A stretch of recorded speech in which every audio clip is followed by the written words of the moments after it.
When I turned up at the sanctuary, it was lovely to see all the kids that lived here because I've heard so much about them over the years. It took a little while for me to get all their names right, but it was really nice meeting them. And the difference, and you've got the kids who've got HIV here, and then the younger kids who are here for other reasons, and they all integrate and look out for each other, and it's a really nice family feel here. The mutual support's really good. And when we went out that first night to do the bubbles with for the Halloween with the costumes, it was just lovely seeing all their personalities come out as they did the bubbles. But you have two new bubbleologists here now, Imre and Radika, and we took them out this evening to do some more bubbles, and they just really come alive with the bubbles. They were singing and laughing and dancing.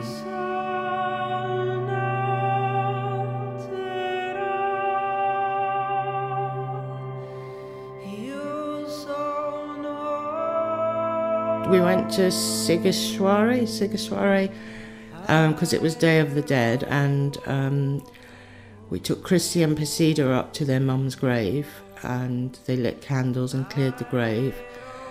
And I took a sky lantern up with me and lit it with Christy and Pasida, and everybody, I think, was just really amazed that it just went up into the sky. Christy turned around and asked me when it was going to come down, and so that was quite magical. And then we went from there down to see Erica, their sister, who lives on the rubbish tip by the railway line in a hut. Only I've never ever experienced what I experienced, where I get the bucket out, and normally kids will look and be inquisitive, and then they see the bubble and they're like, wow, and they run and they shout. And there were these 4 or 5 children just standing there, and they didn't know what to do. They just stared, and it was obvious that they'd never seen anything like it before. Eventually, Christy and Pasida encouraged them, and they ended up enjoying them. I think they were enjoying them. I'm not really sure. They were quite interested in it. When the biscuits came out, they sort of stopped, didn't they? Obviously, food's more important than bubbles, but it was quite a strange experience. I've seen some photos of some of the places that Joe works in, and some of the photos that you've done before. But yeah, just seeing it in real life is well, it's hard to believe that people do live like that. And when Joe said to me later, about 5 o'clock, well, it's dark now, and they're all in that one room, I can't imagine I just can't imagine what sort of stimulus the kids get for anything, really. But then you think that they don't really know anything else about the world, so that's all that they're used to. But it's very sad.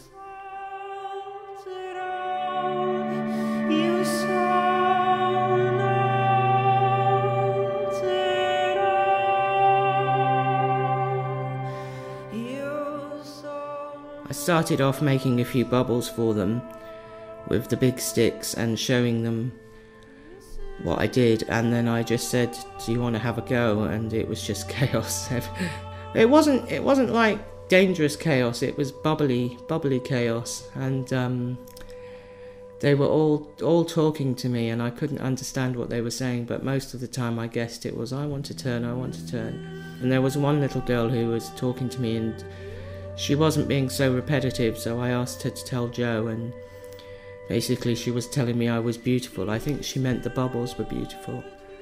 And it was just really great to see all the different responses, and even some of the less able kids, making bubbles and grinning away that they'd done it, and it was good. Well, I went in and I did what everyone else did. I was watching these 2 children, and I was so drawn to those children to make sure well, I knew they weren't okay. I wanted to touch the one child because I wanted to see if she was cold. And then I just felt like I had to give them some love and some warmth from somewhere. So I picked the child up. I felt really sad. And then as I was leaving and I got to know more of the story behind it, I just got very, very angry at the world that children can be left like that.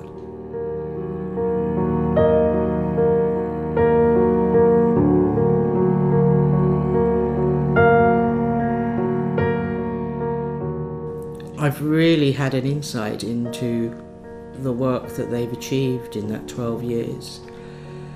The way that particularly Jo relentlessly works for what she believes in with helping out these children and people over here.